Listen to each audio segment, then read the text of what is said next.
شفت انك غلطانة يا امي، يلا اعترف انك غلطانة.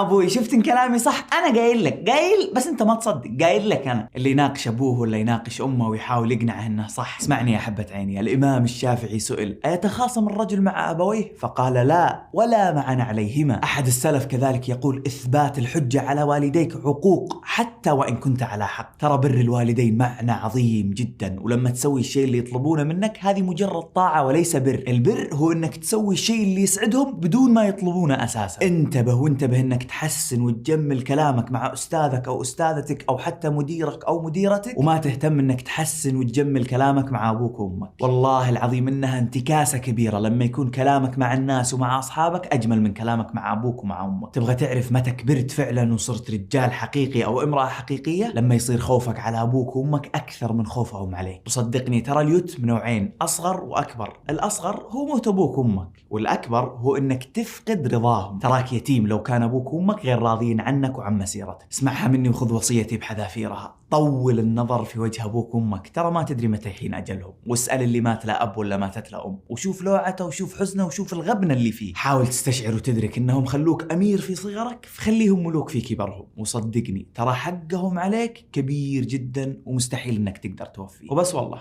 يا رب يا كريم طول اعمار والدينا على طاعتك، وقدرنا يا الله على برهم وطاعتهم بالشكل اللي يرضيك. لا تنسوهم من دعوة في التعليقات، والسلام عليكم.